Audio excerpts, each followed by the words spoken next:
Hello everyone, welcome back. Happy Wednesday. In this video I'm going to talk to you about the Baker Act and the observation period.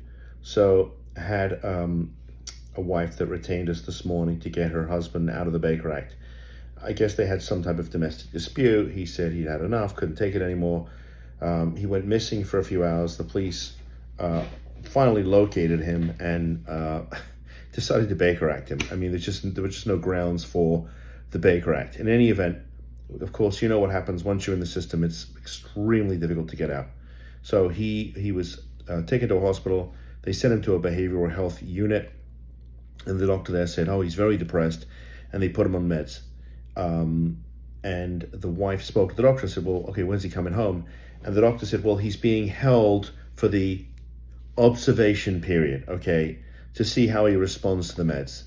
And I said to her, that's completely ridiculous. Okay, and I've heard this several times before with various facilities and doctors saying, we need to observe him. We need to detain him and keep him longer for the observation period. Okay, there is nothing in the statute that authorizes this, okay? He either meets criteria or he doesn't. Now, he clearly doesn't, and they should have released him immediately. But because he has health insurance, and because nobody knows he's there, and because you can't sue them for any of this stuff, they don't care. They're happy to continue to milk the insurance. And of course, you better believe they're billing the insurance company for these antidepressants medications that he needs. So, I mean, this is just another example of how the system gets abused, how families get abused, how loved ones get abused. There's no such thing as the observation period.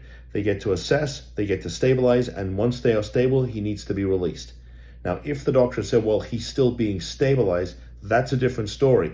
But by all accounts, not only did he not meet criteria, but even in the doctor's wildest dreams, if he needed to be stabilized, he's definitely stabilized, okay? He's definitely stable. He's more than good enough to come home, but they're going to keep him at least for another 3 days, which is completely and utterly ridiculous.